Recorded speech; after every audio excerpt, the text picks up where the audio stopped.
From the makers of the sequel to Game 1, Game 1, comes the third in the stunning trilogy. Game 1.2. Game 1.2, the second coming. That sounded You interesting. get like, Axis returns. Well, there's been loads of films like that, isn't there? Like the Iron Sky and stuff. Anyway, let's just, without further ado, let's bloody get into this thing. Victory is ours.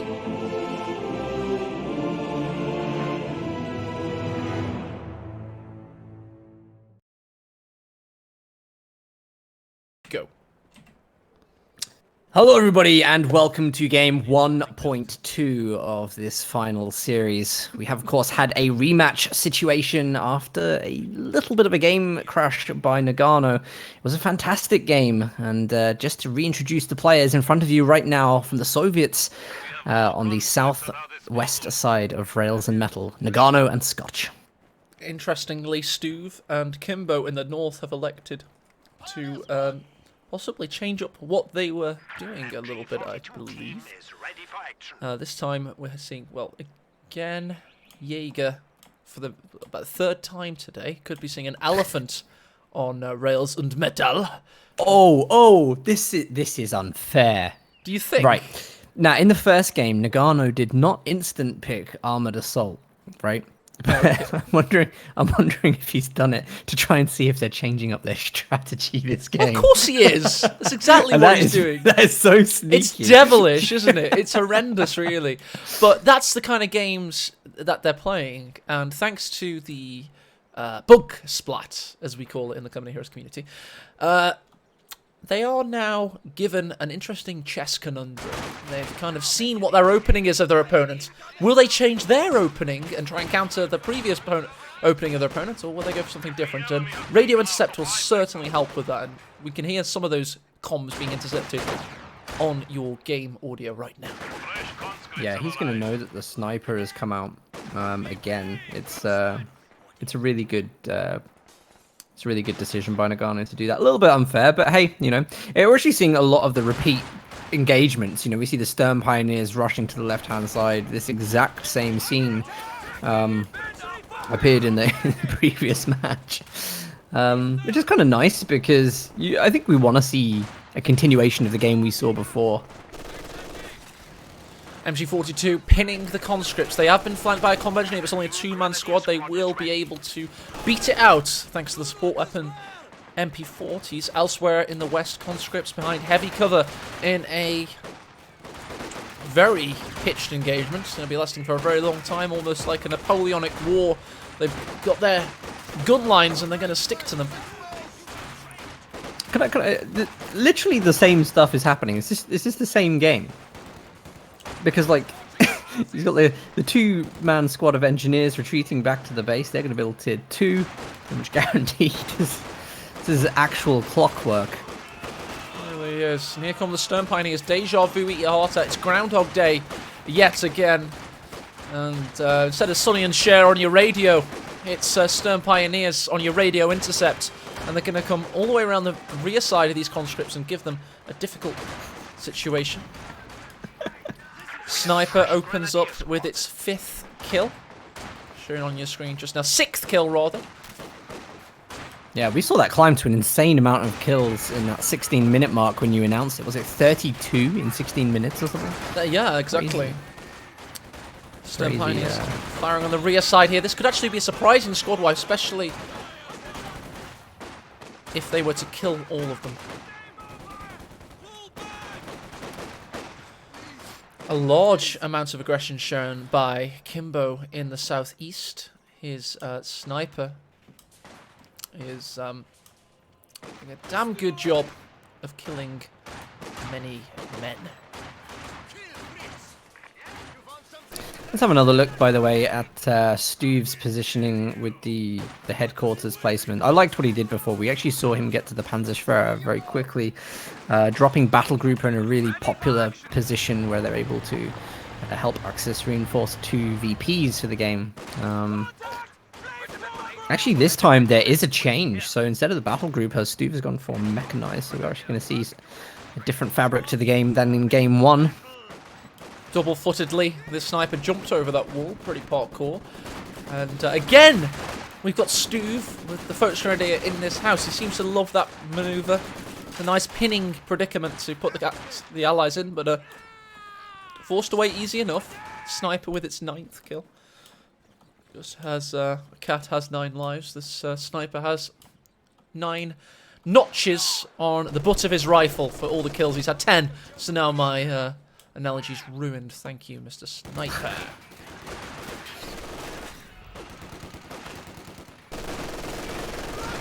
Love seeing this play by Scotch, going quite deep into the enemy territory with the conscripts there. He's going for this building, just going to give them a little bit of line of sight as to what's coming. Also, the retreat path of the sniper. Now would be a good time to push with these other conscripts that he has.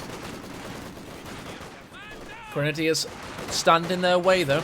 Healthy squads in a trench. Here come Nagano's conscripts. Have they been seen? Yes, they have. Sniper backpedals. He's out of cover, though. He's going to be spotted. There he is. And there's a 3-man conscript on the retreat path. However, the flamethrower was ready for him. Yep, not quite the engagement he was looking for. Nevertheless, that completely routed the Axis forces on the right-hand side then, forcing a lot of retreats. Nagano's been able to hold the VP on the left-hand side. The fuel isn't defended as it was in the first game. There's no sign of the Panzerschwere coming out. Conscripts backpedaling away from the flamethrower, and that's what you want to do. Keep it at arm's length and just keep firing at it. Nice rifle nade against the Maxim. 3-man squad forced to retreat. Conscripts watching over from the fence. They're pushing hard for this fuel, and they currently have a double victory point cap. So the Allies are feeling a little bit of heat at the moment, in more ways than one. Conscripts bomb rush that LMG. That's a fast Luke's. Luke's is a really good decision here. Completely agree, and it's not many situations it isn't a good decision. You know, it's one of those tanks that can make good use of itself at any stage in the game. But hitting within 7 minutes is a very good time, and it's a complete departure from what Stuve went for in the previous game. So it's now going to surprise Nagano on the western flank. He does, however, have I don't know if it can surprise him just due to the radio intercept, but clearly I don't think Nagano maybe heard it because he seems to have been completely unprepared. Well, he has just gotten a clear path back to base. He does, but the combat engineer probably will go down.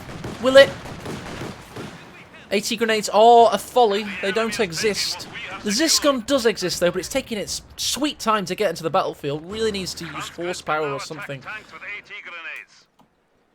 Animated. Oh, AT grenades just tech for Nagano, so yeah, he can't have heard that through radio intercept. Otherwise, I think he probably would have hit the research button a bit sooner. Look at this unfortunate timing set up for the MG, the MG42 from Kimbo.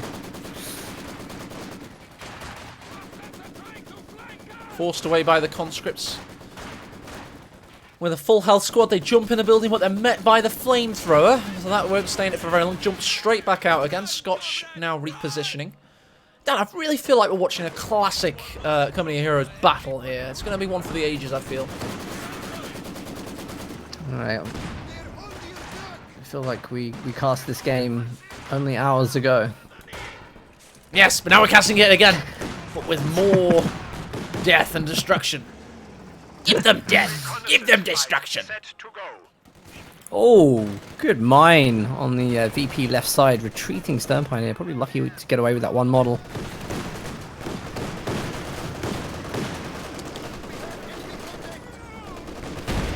Oh, and another! Conscripts found wanting. Glad I stuck around with the camera over there. I didn't even see that mine. Meanwhile, Pioneers gotten in the house of Feynman. Sorry, of the rails and meth. Oh wow, look at the LMGs. The Grenadiers open up on that Maxim. Sensible decision to pull away from that fight. Pioneer needs to be very careful. Conscripts get into the house. Why did they back away? Why did they jump in and then jump out again? You know, they're trying to take advantage, by the way. Oh, they're trying to take advantage of the time to aim. You see a lot of that. Unfortunate they didn't get that that kill on the Pioneer. What's it called? Time to fire, time to aim. Ugh. I don't know the metric, to be honest.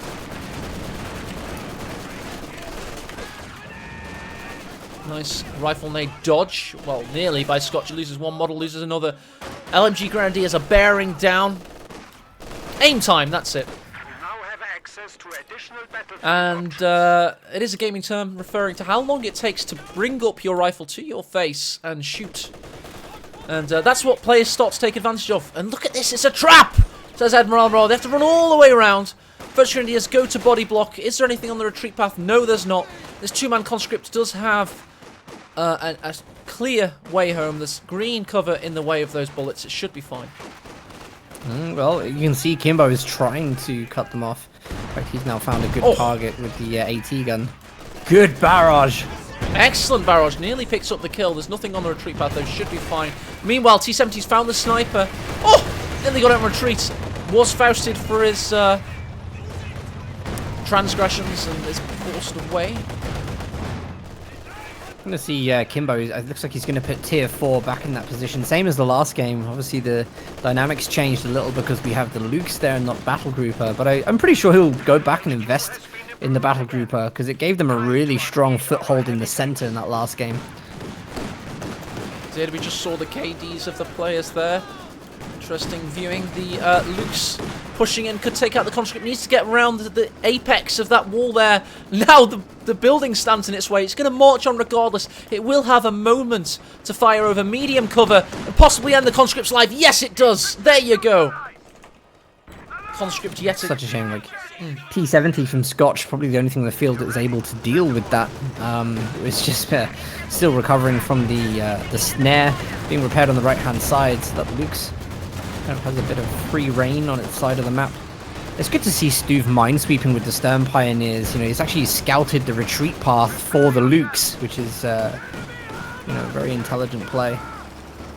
It is, and the Luke's now doing the damage. Its turret doing a 360 mum get your camera maneuver there. Nearly took out the conscript because he was showboating, quite frankly. Is this gun with some decent shots? Let's check out what the T-70's up to right now. Trying to force away these approach grenadiers by firing attack ground through the hedgerow.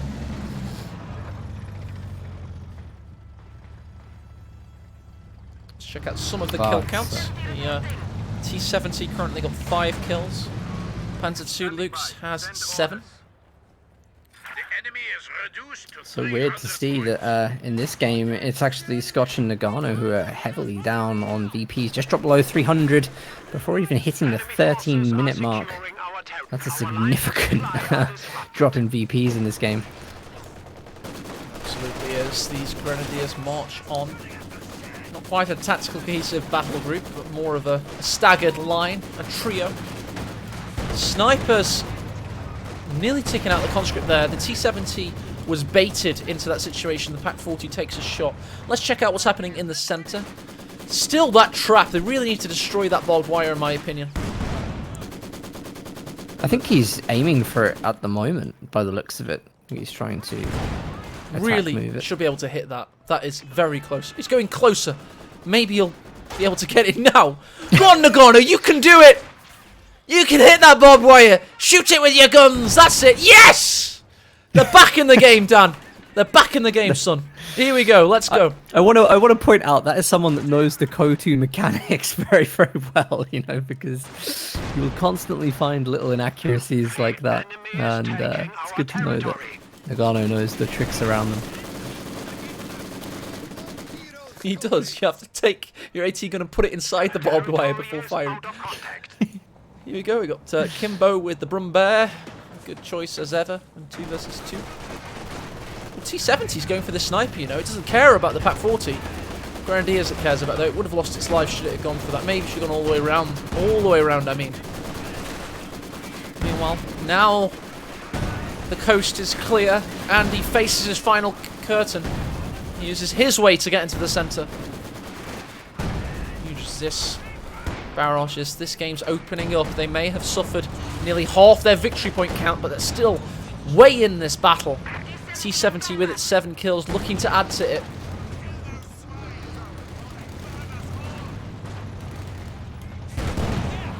See how aggressive the engineers are being. Scotch is playing this game very aggressively. The Brumba is back. This is the same build actually from Kimbo we saw in the previous game 1 in the series. Poacher Grenadier survives. But it's Maxim quite doesn't. Yes, it does. Poacher Grenadier is still suppressed. Nice incendiary grenade forces away the Zisgun. Here comes the conscripts to tag out. And sorry, Dan, you were talking about Kimbo's build. Yeah, just going to say it's actually the same as the last game, but the Brumba, don't know if it's going to be as effective as it was previously. But I don't think we've seen the SU-85 in the build from Nagano. I think actually around this time in the previous game was when he started to build it. So we're probably going to see the SU-85 again, I would imagine. 9 kills on this T70, hit by the PaK-40 from the elevated. Oh, what have you seen? Brumba is decimating conscripts right now. A little bit overextended. Sack grounds on retreat! Oh, hits the truck. He was very lucky not to take a snare from the conscript 18 aids then. Looked like there was some kind of suppression laid on. Panzer 2 hits cloak there. Lovely to see. Sniper gets taken out by the Zisgun with a great shot! Counter-sniped! No! Oh, how unfortunate for Kimbo. I mean, he put a lot of work in with that sniper in this game. I didn't get to check the final kills, but I know that 8 minutes in it had 17 kills. And has still been performing at a very high efficiency. T70. Good use of the... Good use of the Brumbear as it decimates further conscripts. Veteran C2, T70 keeping Grenadiers at bay. This thing's got 9 kills and counting. I think that what's been good in this game as well, that was also good in the previous game, every time these AT guns have been decrewed, you see the PaKs, the Raketans targeting these so that they cannot be recrewed by their opponents. And it's very good. I mean, there's so many players that do just leave these abandoned support weapons around. Stuve and Kimbo brutally denying them. Right, oh, the Brumbear needs to decrew this Zisgun. Then it can truly be an effective push because here comes the Panzer IV. And yes, they do! I thought for a second that was invincible, but it's not. I know. You see it linger as well, yeah. Panzer IV now in. Incendiary grenade also detonates. And this is a decisive push, seemingly. Oh, Vet 3 combat engineer bites the dust. We get a urban assault conscript for its measure, a rarity. And all 3 Foot Grenadiers pushed away, but this beautifully skinned Panzer IV is reigning victorious.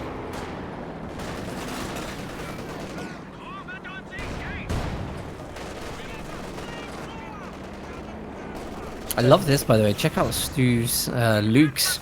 It's actually in stealth mode at the moment. Low profile, actually ready to move. Maybe even going to go back to base. I think that would be beautiful to see the Luke stealth that way.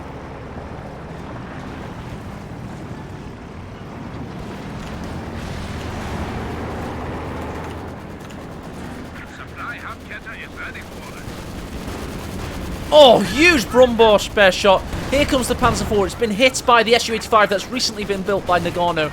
This game's heating up right now. It's such a struggle. It's such a struggle for allies because they no longer have the control of the spread of the map. They're both having to group up on the right-hand side, and even with that grouping, Axis is still stronger. The Brumbear is just upgraded with armored side skirting. It's, you know, the situation is constantly getting worse. There aren't the right counters on the field. I don't think there's much chance Saying that though, Dan, we've just seen a Vet 3 Grenadier go down, and here comes the Su-85. Could take out the Brumbear. One more shot required. Can it get Rakettenwerfer stopping it? Main gun destroyed. Could take it out. Max range Raketen shot needed. Panzer IV careers down the road. That Panzer IV has a pretty good opportunity. Blitzkrieg has just been used, so Stuve's hungry for the kill. He's not got much to lose if he throws that Panzer IV in as well. It's going to get it. It's going to get it. Su-85 is impotent. And the Panzer IV is a potent killer. Zisk could take out, but it's going to require 2 shots. Here he goes. He's found his prey. Takes him out. Panzer IV may escape with its life. Zisk gun is facing the wrong way. It's at the max extent of its line of sight. There is an AT grenade possible for this conscript. Gets it. Damaged engine. No kill. And the Zisk gun does take it out. But it was a fair trade. Sturmovik IL-2 has just been called down for Nagano to help suppress all these infantry whilst the allies get a bit of a foothold on the right-hand side. One of the planes has already been taken down, and just interesting to point out that Kimbo did build a Panzerwerfer, which is constantly harassing these support weapons on the right, making it really difficult to lock down any territory. Indirect fire, eat your heart out as this Brumbear continues its brutality. 27 kills, inclusive of 1 vehicle kill. IL-2 rains fire from above. And it's a last-ditch effort now for the Soviets. Scotch and Nagano, the Russian-Franco pairing.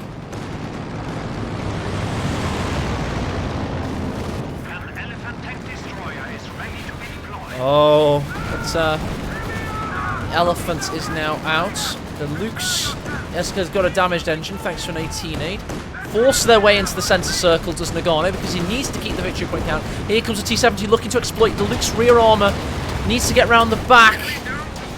The speed of that T-70 there is incredible. Veterancy 2 speed bonuses working.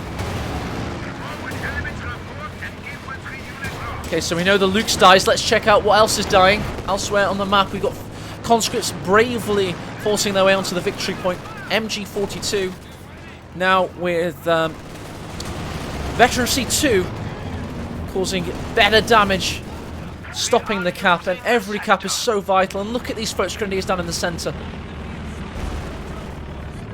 I have to say, it's a very strong showing from Scotch and Nagano, given the position they're in terms of build. There's 2 Pak-40s though aimed at this T-70. Vet 3, you do not want to lose it. The wall takes a shot. T-70 gets out safely. So close. Wow.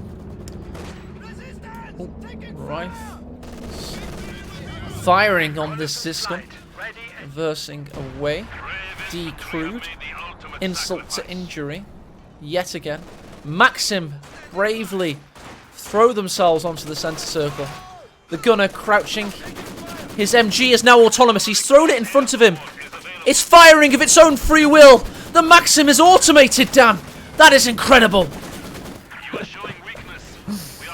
Brumbear puts an end to this shenanigans.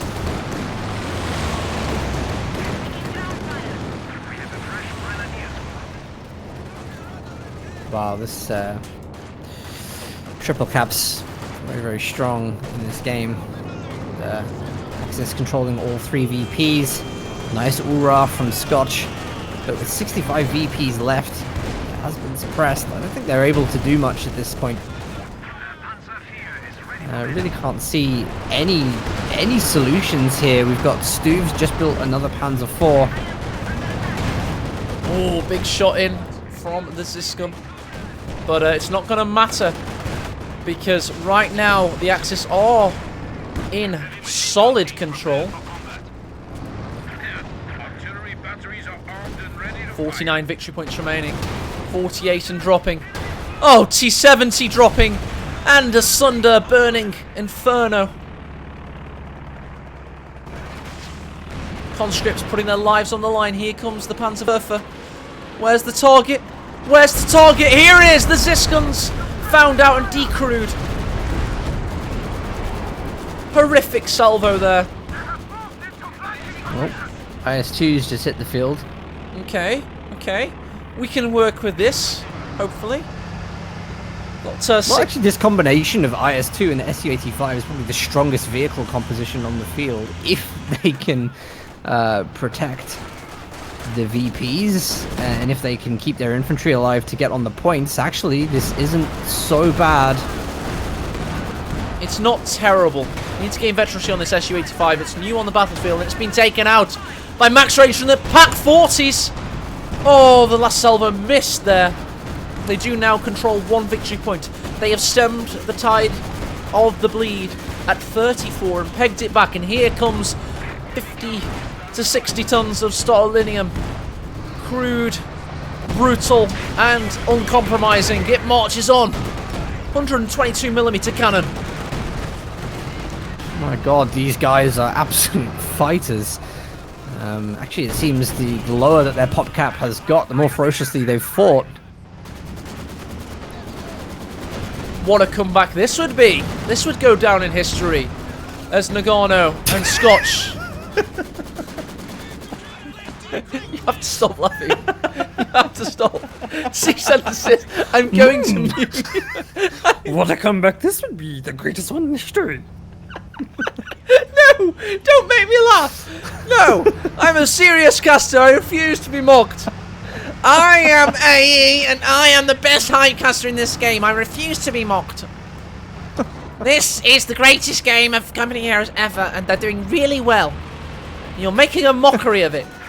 Panzerwerfer fires on these conscripts, obliterating them and forcing them back. One man will live to tell the tale of their harrowing decimation at the hands of Mr. Panzerwerfer.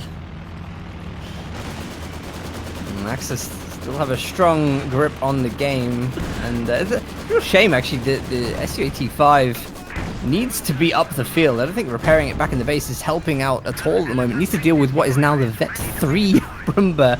40 kills. We do have the Elephant is now on the field too. I think this signals the soon-to-be closure of Game 1.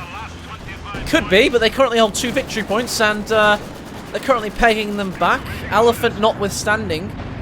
IS-2 has 6 kills, 1 vehicle destroyed. It's battling hard. Brumbear's battling harder, stopping the pack from being taken perhaps. Will the pack escape with its life? They need it to.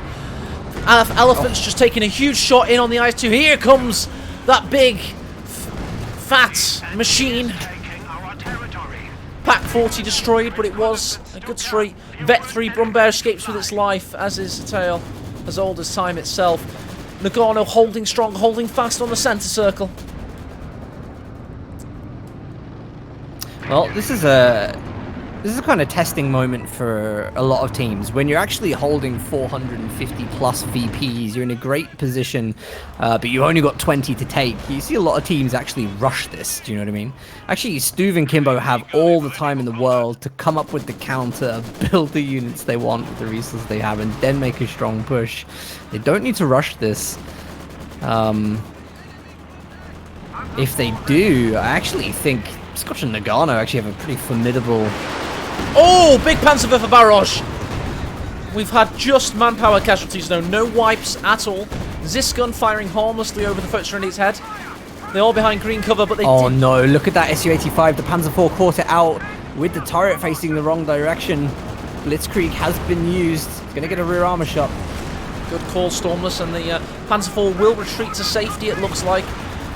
Oh, the Hetzer's going to Hetz, and it's Hetzing the Zisgun out of existence. Veterancy 2 is destroyed.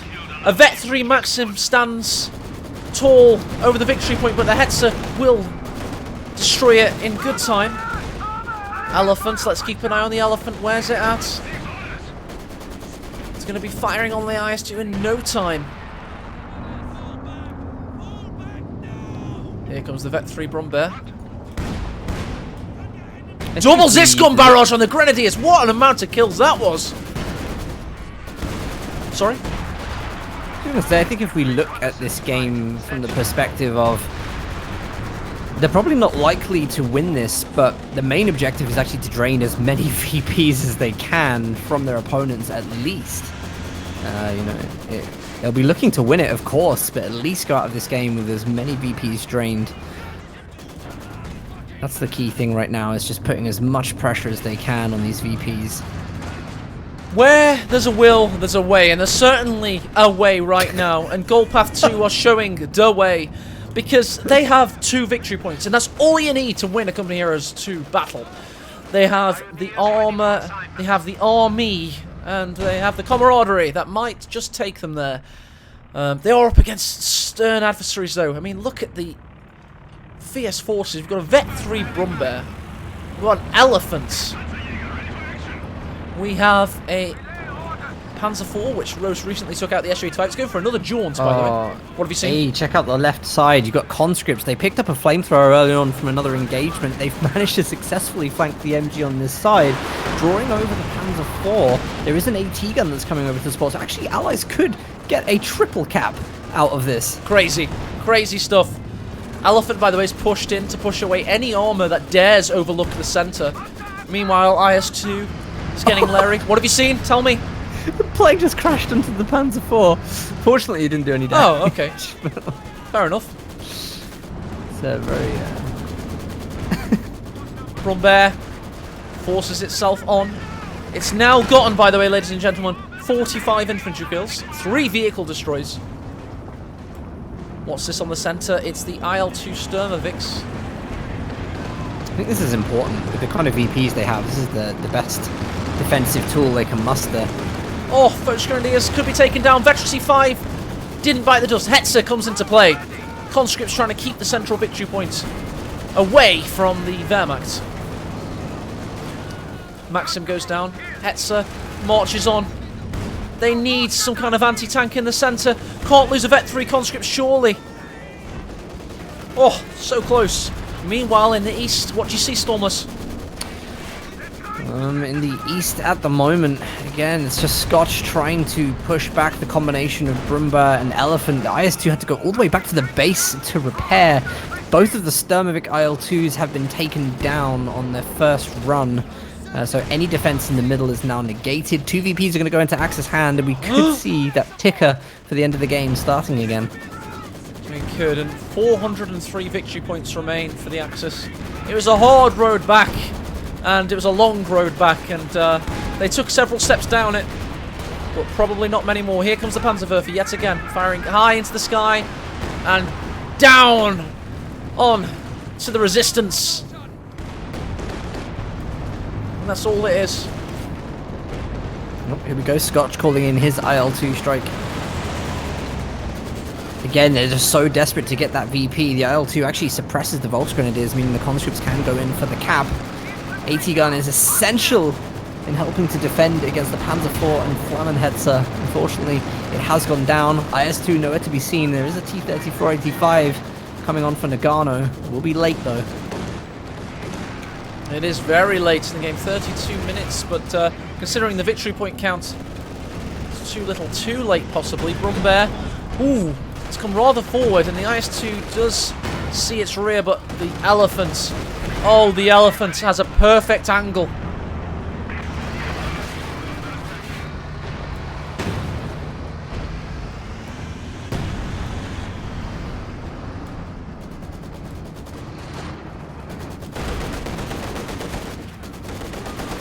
Very solid vehicle game, both from Stuve and Kimbo. Compositions are great. We are seeing the rocket barrage from the Stuve to Firestorm. Oh my god, this could be big! Oh, they've just about gotten away there. Just about. That could have been so devastating had they stayed. Here comes the tactical cohesive battle group of Kimbo to see this game out. 13 victory points remain as his OKW teammate marches forth with a 25 kill Hetzer rather. Oh, oh, the humanity, the burning flames. I've seen enough. The Panzer IV marches in. T-34-85 found wanting. Its armor flimsy and penetrated. Oh, taken out by the Zisco. Nice work by Nagano. 13 victory points remain. They need to think fast and act faster. Well, like we said, this is all about just stealing as many VPs as they can, hoping for the VP lead for potential game 3. They are throwing everything they've got at this opportunity.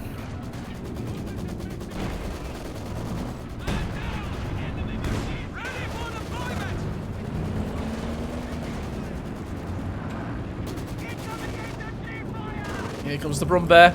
Ziscun cowering in its boots. Well, it was.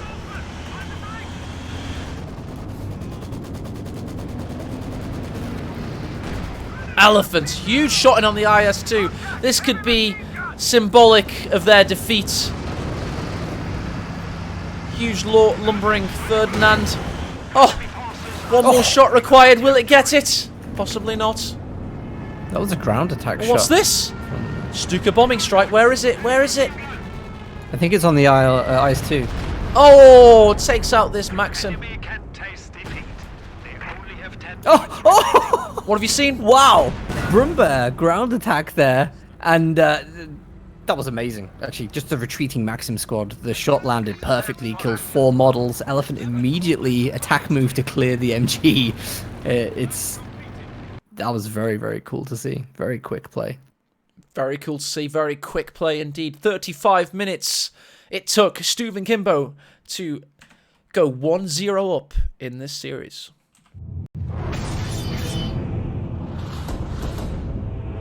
Victory is ours.